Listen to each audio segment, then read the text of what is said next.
All right, good morning. I'm Mike Armitage. I'd like to start off today by welcoming our first speaker, Kyle Svoboda. He is the district chief with Plainfield Fire in Grand Rapids with 18 years experience in the fire service.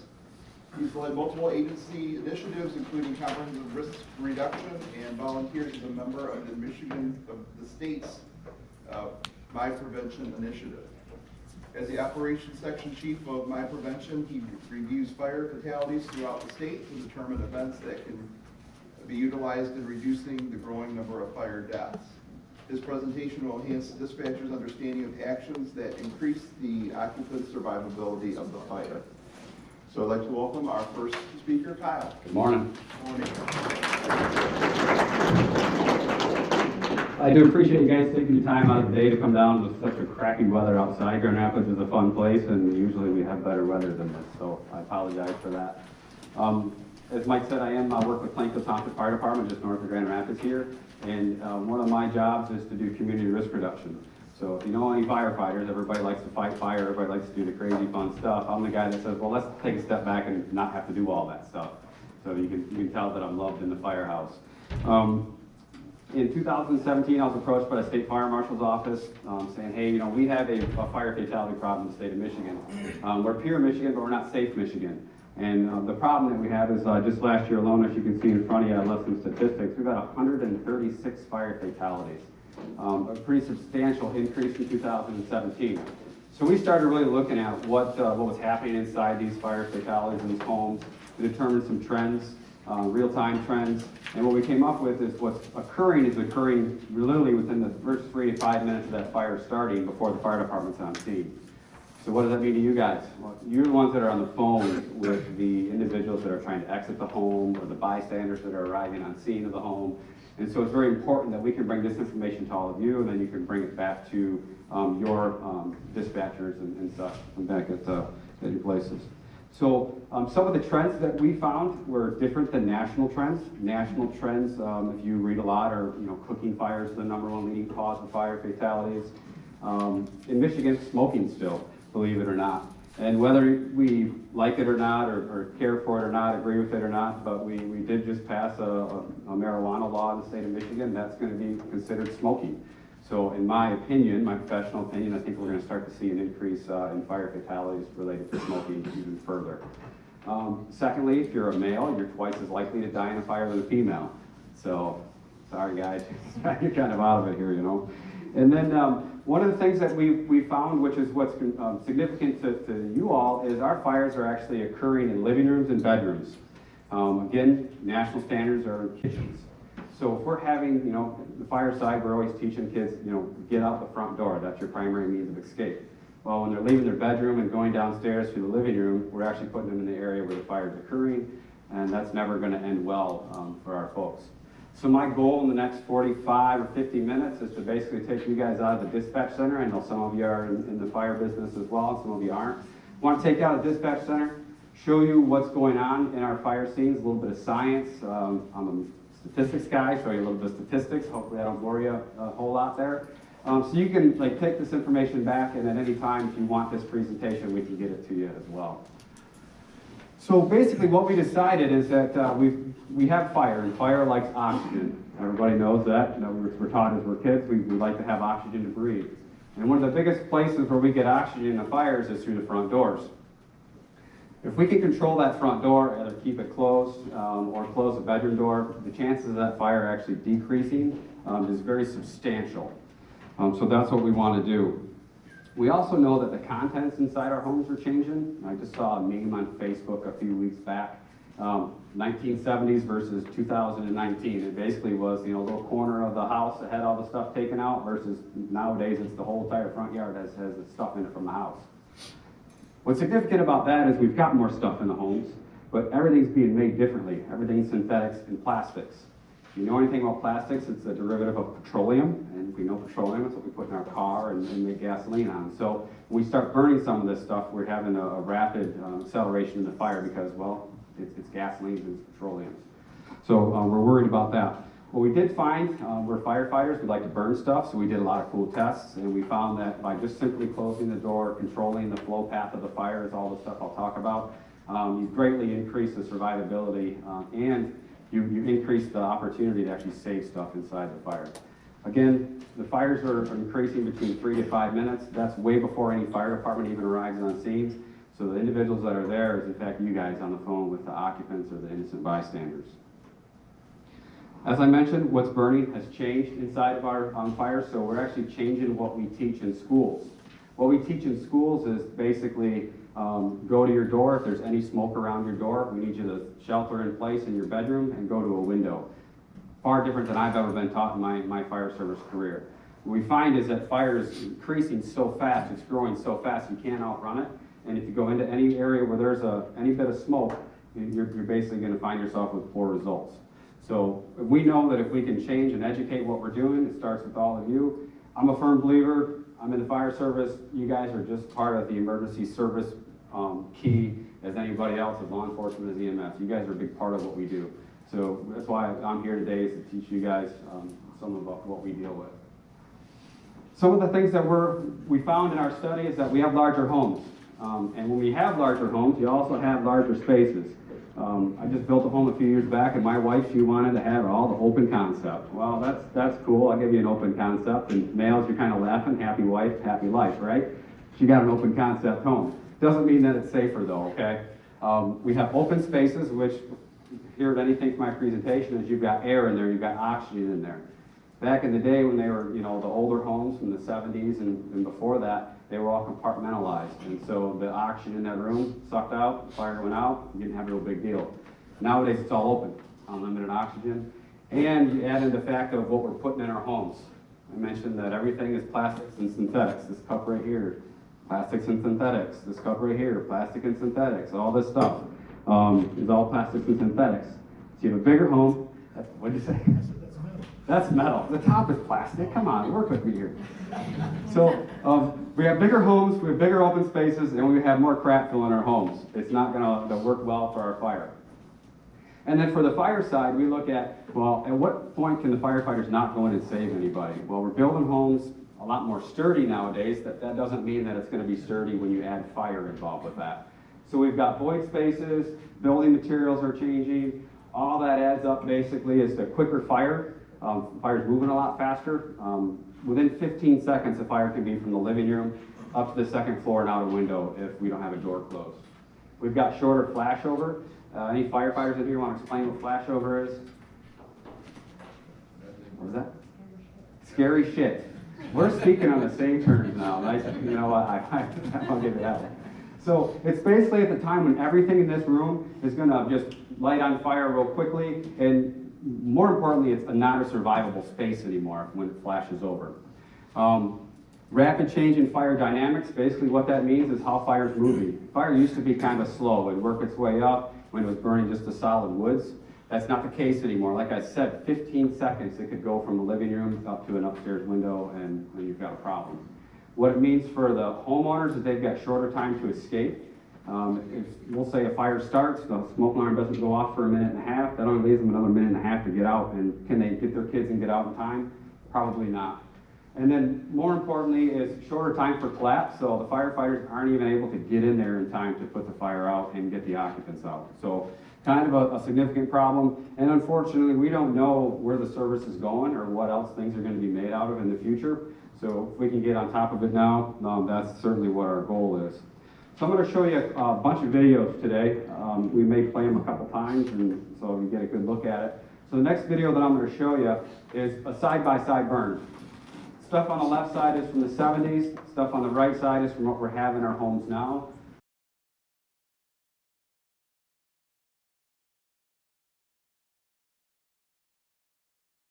What you'll notice, the time's going to be sped up basically for, thank you, for time purposes today. But the right side, you're going to have what we call smoke layering about halfway down, and the smoke is going to be pushing out, and the lower half that's actually clear, that's going to be sucking all the oxygen out of the room.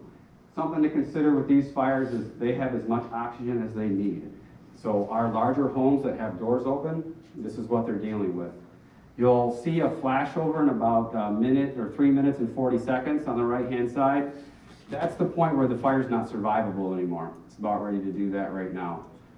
Even our fire gear, our turnout gear that we wear, cannot overcome that much of fire coming out of a room. We can't survive.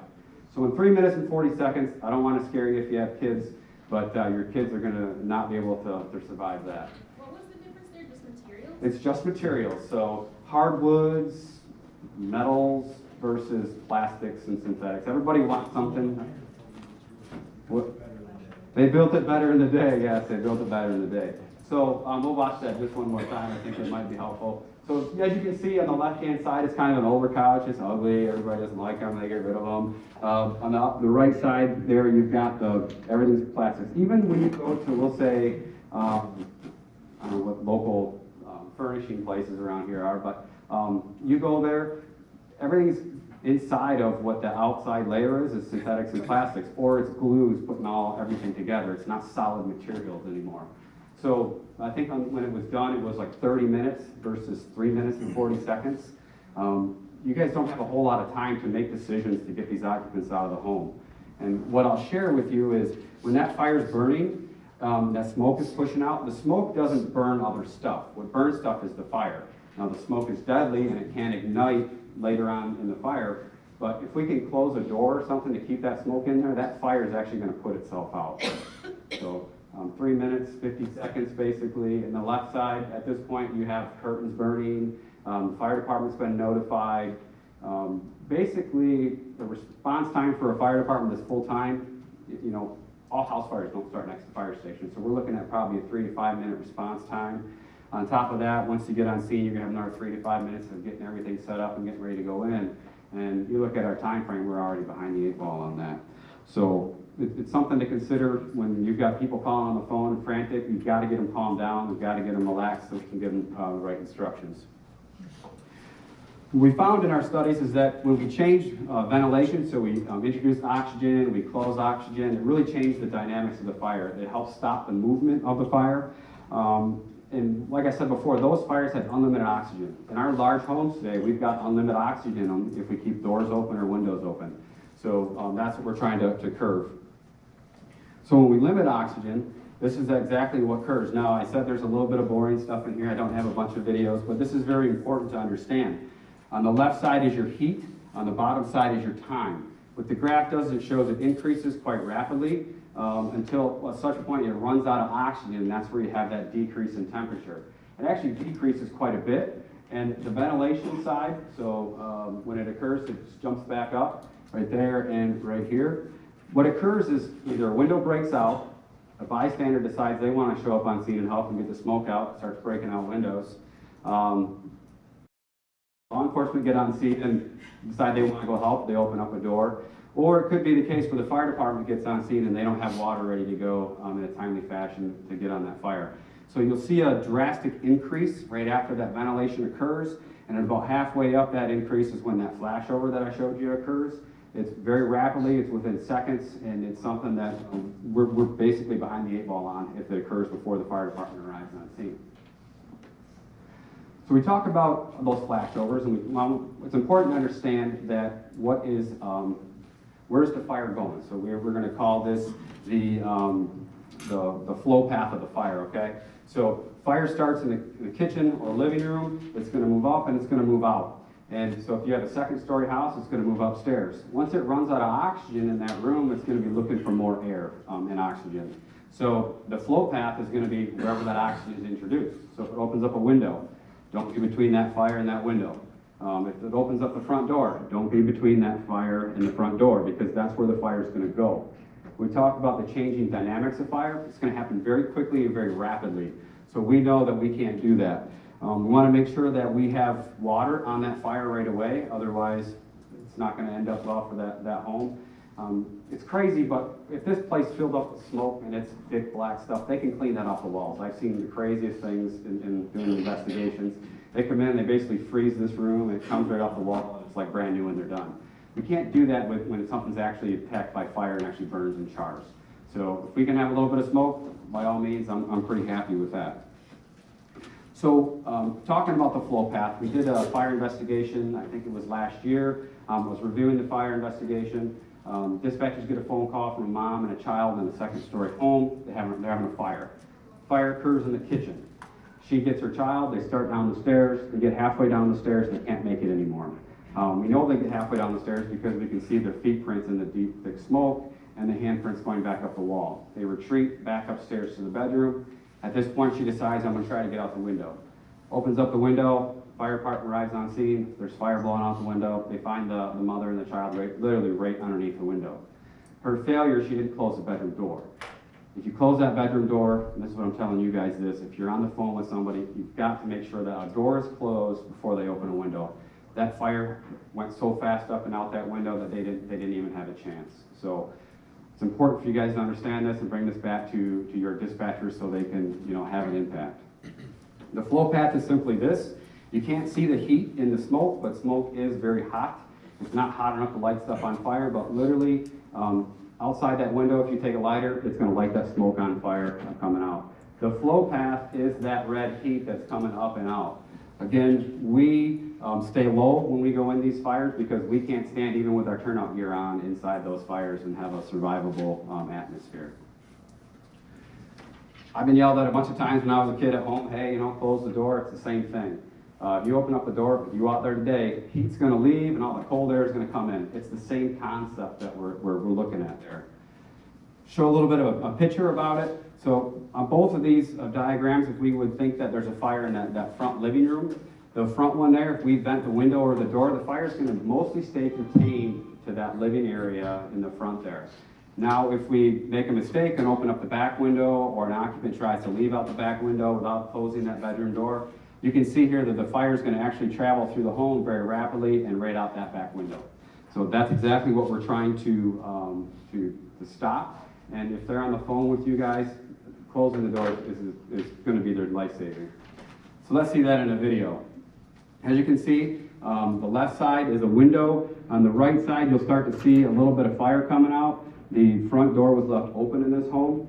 The left side runs out of oxygen.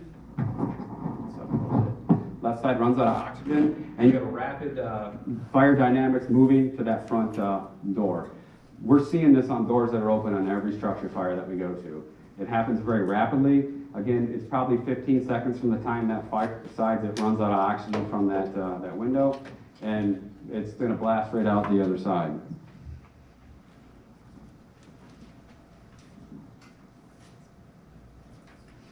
So what happens when we close the door? So this test was done in, I believe it was New York City, on an island. They had a whole bunch of these apartment complexes. They did a whole bunch of tests on these buildings. So the upstairs window is left open. You'll see, similar to the side-by-side that I showed you, the smoke's going to start to come out of that window. It's going to have that smoke layering on it. The bottom half of the window is actually going to have air sucking in. The top half is going to have smoke pushing out. Eventually, there's going to be more smoke pushing out than air coming in. The fire is actually going to put itself out until somebody opens up that door. Now, the fire in this house has started in the main level and worked its way up because, well, that's where the air is and that's where it wants to go. So at this point, you can start to see a little bit of smoke coming out the window there. It's not significant, but I can share with you the fire downstairs is. We did have video inside that we can see as well, but you can't tell from the street. Again, once you have more smoke coming out of that window than air able to come in, it's going to start putting itself out, and you'll start to see it kind of like burping a little bit, especially at the front door, until all of a sudden it's just going to stop. So you look at the bottom left corner, about 3 minutes and 40 seconds at that flashover point. The fire basically is almost out. Innocent bystander gets on scene, law enforcement gets on scene, or the fire department gets there and decides we need to open that door without water. And this is what we have. We have a rip roar and fire. Again, you go back to that graph. It extends up really quickly, and very shortly you're going to have fire actually coming out of the front door. Again, some time to think about. Fire department response time and being anywhere from 3 to 5 minutes, or even if you're out in the rural areas, it could be longer than that.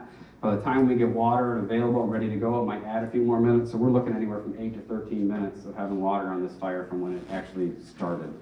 So it's kind of a big deal. So I just went to a fire, and I think I talked to our Kent County friends over here about it. We get on scene, and the occupant decided, well, he's going to open every single window around this house and every single door around this house because there's too much smoke in his house.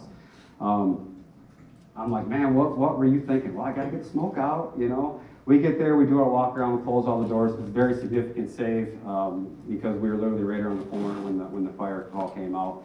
We've got to be telling people when they're leaving, close the doors. I don't want you going back in to do it, but you can walk around your house and close the doors.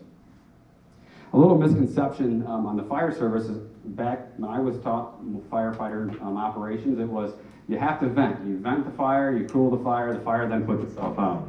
It's a big misconception. We learned from fire experiences that just doesn't work anymore. Fire's growing too fast and we got to change it. So it's important to understand that timed ventilation with water control on the fire is going to put that fire out quickly. Now that timing starts when the fire starts, not when I'm not on scene. So this is where, like I said, all of you folks come into play to help us out. So I did a fire investigation in Wyoming, and so probably a couple years ago in the city. It was on a busy street, think of like your main street of your town, middle of the afternoon. Fire department gets there and there's fire coming out every window, every door opening in the home. And I asked the guys, I'm like, well, how long did you guys wait to get water on this thing? This is pretty crazy. You know, Wyoming's a full-time department. Like, we got here right away, hydrant in the front yard, put the fire out right away. I said, well, who called this in? He said, well, we got the number here, call the guy. So I called the guy up, like, hey, you know, I'm with the fire department, conducting fire investigation. What'd you have when you got there? He said, well, I was driving by, got in my work van, and he said, I saw a little bit of smoke coming out of the front door, you know, around the eaves. So I was worried there was somebody in there. I called 911. Get there, he's like, I gotta get this door open somehow. I said, well, was it locked or unlocked? Because it was locked, but I was afraid somebody was in there. And I was like, 3 o'clock in the afternoon? Okay, whatever. I said, so what'd you do to get the door open? Well, I went back to my truck and I got a sledgehammer. Oh. All right, so you broke the door, right? Yeah, I broke the door in. I said, well, then what'd you do? Because I saw this smoke coming out. It was smoke from floor to ceiling, and I was still worried that somebody was in there. So I decided that I was gonna go to the back of the house and get that door too. I said, all right, well, what'd you do when I broke every window out on the way around. I'm like, all right, man, whatever floats your boat, I guess. And it was one of the old houses, so you get front to back, you can basically see from the front window to the back window. Very weird concept, but it worked back in the day in Wyoming. He gets to the back door, kicks the door in. And I said, well, what'd you see then? He says, man, I saw a lot of fire in the middle of the house. And I go, okay, well, I expected that. And I said, so what did you do after this? What'd you see?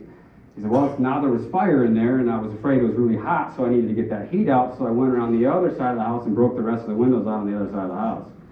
And I said, well, what'd you see when you got to the front of the house? And he says, well, I took a video of it for you, and so here you go. This is what we're dealing with before we get there if we don't have control of the fire.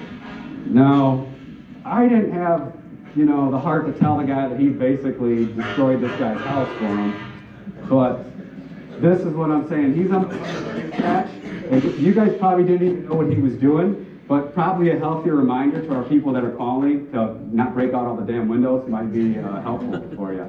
So we're going to replay that again here. You look at that front door, and you can see right in there, and you can see where the fire is actually flashed over about right in the middle of the home. That's where the fire actually started on this one. Right there, you can see it.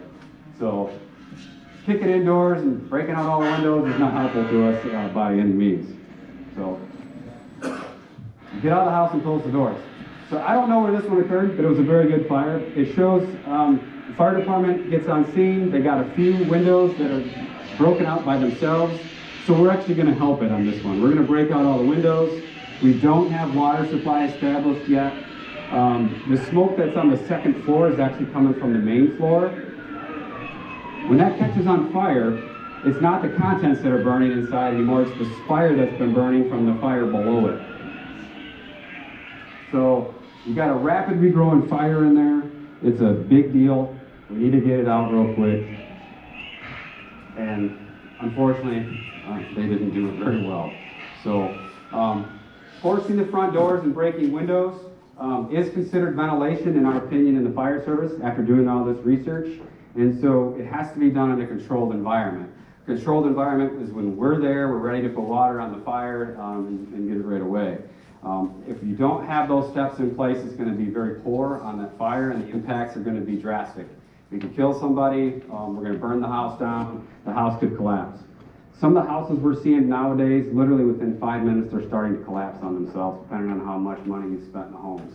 A lot of lower income homes are built that way. They're doing 24 on-center studs now instead of 16 on-center studs.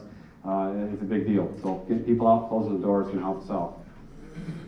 Our goal then is to control the door, limit the air, limit the size of the fire. The doors are the biggest thing in the house typically, or the front windows that are large. If we can control those and keep them from breaking out, I'd be happy with that all day long. So we're even doing that on the fire scene. As you can see here, when we get out of the fire truck, we're actually assigning somebody to that front door to keep that door closed. Even with a hose inside of it, we can leave a 6-inch opening. That's going to be far better than having the door all the way open, which is the way I was always taught. Open it all the way, put a fan in the front of the door. Well, what's happening? Well, we're giving it more oxygen, we put that fan in front of the door. So even on the fire side, we're changing our tactics a little bit. This video shows just those tactics. More importantly, on the right side, you'll see a fire that progresses with the door open versus a door that's partially closed. So if our occupants can't close the door all the way, any bit of that door being closed is better than nothing at all. Again, you'll see a flashover occur in here. You'll see the fire basically go from the back room up to the front of the house without that front door. That's the flow path. Anybody in that flow path is not going to survive, and firefighters entering that flow path, or even our turnout gear, is not going to survive that fire at all. So we look at what's going on with the heat. Again, left side is temperature, the bottom side is the time. With an open door, you can see we have an increase of rate literally in less than 10 minutes. 400 degrees, we can't survive in a 400-degree fire. You'll see with the door closed, it takes over 12 minutes to actually get to that temperature where we can't survive. It's kind of a big deal. 12 minutes I can be on scene. 8 minutes might be a little more difficult from the ignition of that fire, depending on when we find it. Now that is in a controlled environment, a single-story home. This is in a 2-story home. So again, you look at the time frame it takes for that fire to grow, and you'll see actually a decrease up by the 700-degree mark. Anybody want to tell me what they think that decrease is from? Maybe a window breaking out, probably. Window breaks out, fire goes down just a little bit, it cools off, and you'll see literally within 15 seconds that fire is going to grow substantially, and we're going to have a bad day, a long day. But however, with the closed door, we see that it's basically steady and the temperature actually decreases a little bit. So where do we get that 15 seconds of escape time from the time that window's open? Crazy graphs like this that are kind of neat. Directions given by all of you and your subordinates or dispatchers is really, in my opinion, where it's at. Fire departments can't get on scene any faster. We can't, have more people on scene any faster. But you're on the phone with all of these folks when the fires are occurring. You're the ones that can have that big impact. Like I said, we're telling kids nowadays in the schools, no 2 ways out. Your front door can be your first way out, but if you get to anywhere where there's any black smoke, you have to retreat back to your bedroom, close your door, and get ready to go out that window. Now, if they're on the 2nd story, they don't have a ladder, we've been telling them, throw all your toys outside, because it's going to look awful funny when the firefighters get on scene, start doing a 360, and there's a whole bunch of toys laying in the backyard. Have them throw their toys out the window. That door is going to save their life, I can guarantee it. And we know that because some crazy people actually decide that they want to video their way out. This fire occurred in Ohio, I think, like probably a month or 2 ago. The black smoke around the door is what you guys need to try to recognize what the occupant is telling you. That black smoke is not going to be well to go out there. The black smoke coming out the top of that door is very crazy because you look out, they open that door, it's smoke from floor to ceiling, okay? What you want to see is, just like opening the door, the cool air's coming in, the smoke's coming in, but when they retreat, you'll actually see the oxygen getting sucked out of that room right there. So it's taking all the oxygen out. They decide that, we can't make it through there, we're going to back up and go to a window. It saves their lives. What also saved their life is this is an apartment complex, and the door had an automatic self-closer on it, so the door actually closed. So the only other thing that I would suggest for them to do was before they open that window, close that bedroom door too. That gives you 2 doors to actually shield you from that heat. When we close the doors, we actually have a 900-degree difference between one side of that door and the other. Now this doesn't change whether it's a hollow core door or a solid core door, because remember, it's not the smoke that can actually catch something on fire. So if you keep that smoke out, it keeps the heat out, and you should be good. So 900-degree difference. And here, if they would have closed the door for the bedroom as well, it would have given that added layer of protection before they left. So we can't have people escaping out through that door. It's not going to work well, as it showed in there with them. So what do we need? So you guys also are a link from the people that are on scene to us actually responding. I need to know, well, what size ladder am I going to need? Well, I don't expect you to tell me what size ladder that I need, but what I do need from you is how many floors is this house or building? And do they have a basement that's a walkout in the back? Because a 2-story house for us in the backside with a walkout basement is a 3-story house. That's going to change what size ladder I'm going to bring, either a 16-footer or a 24-footer. Kind of a big deal. Guys get around the back and they got a shorter ladder, and we got to change. And as you see, we've only got a few seconds to make quick actions. So having that pre-arrival information of, hey, there's an occupant, it's in the back side of the house, east, west side, whatever, the home's a 3-story house with a walkout basement, that's significant, that's what we need. We're even teaching kids nowadays that if you're all upstairs and you have black smoke coming up from the basement or from the stairway, if you can all get to one bedroom and close the door, I'm happy with that too. Crawl to that bedroom, close the door. We need to know how many people are in each one of those rooms and maybe what sizes, because I may not be able to pull out a larger size person where I have other people that are a lot bigger than I am that can help with that. So getting that information from all of you is going to be very helpful. So UL did a cool study, and we'll play this video for about 5 minutes without me interrupting you. It's kind of something neat to watch if you haven't In the seen it already. event of a fire, who here thinks that you're safer sleeping with the doors open?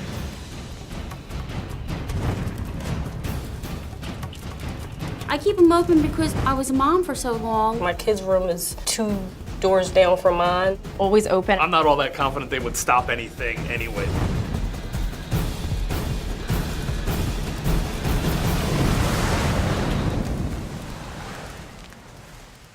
Harold, hey. Ben. Ben, nice to meet you. Harold, have a seat. Hi, nice to meet you guys. Hello. I'm right here. Chris, how are you? Great.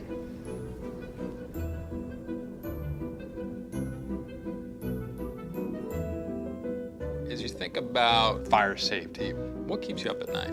Yeah, I'm not too concerned. I probably don't think about a fire threat as much as I should because I do forget to turn things off often. Have you ever been through one? A fire? No. We told you that you'd be coming here today for discussion, but what we didn't tell you is that there is also a demonstration that we want to show you. Sound good?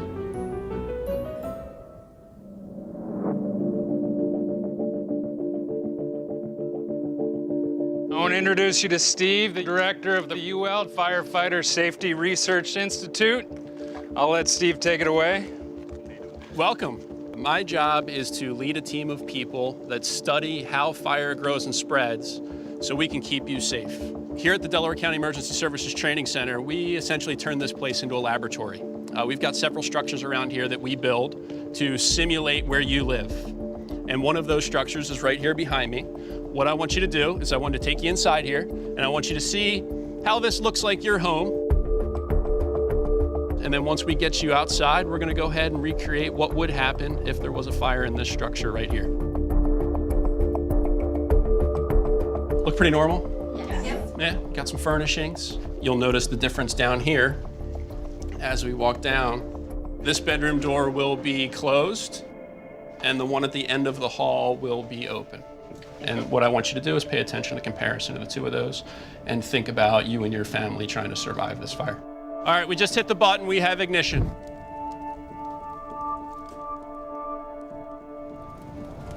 Oh boy, there she goes. Oh man, that is scary. It's scary, right? It's really crazy. Look, we have smoke coming out over here already. Smoke's coming out.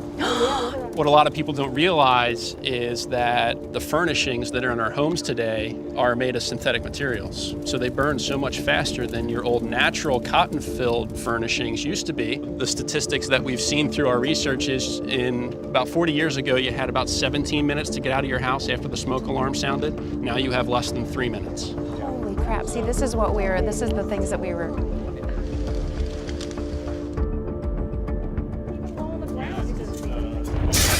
Oh my God.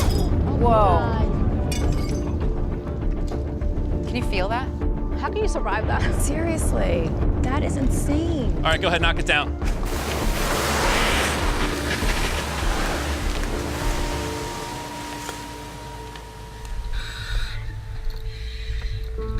All right, as you remember, Closed door on the left, open door on the right. And you can see the dramatic difference between the two with the simple closed door. Impressive.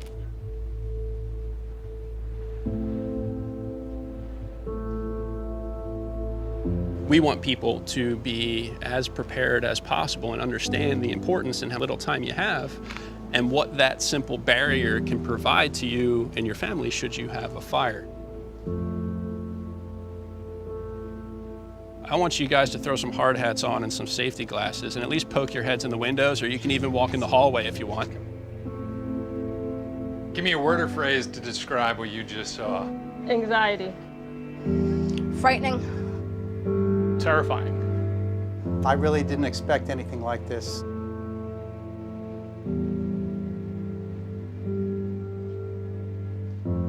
I'll ask you one last time. In the event of a fire, are you safer sleeping with the doors open or the doors closed? Without a doubt, the door closed. Definitely with the doors closed, and from now on, the doors will be shut at night. Definitely closed. Closed. Definitely closed. And I'm surprised by it. It's always great to be able to get the message out when we can take our research and get it out into the community to change behavior with the message of close before you doze. It feels great, and hopefully we can save lives. If there was one bit of advice that you could give friends or family today, what would it be? Close before you doze. Close before you doze. Close before you doze. Close before you doze. Close before you doze. The key fire safety messages we want people to have are, one, have working smoke alarms in every level of your home, inside and outside every sleeping room. We want everybody to have an escape plan. Should you have a fire, you should know how to get out quickly. And if you can't get out quickly, having a closed door between you and where that fire is critical to your survival.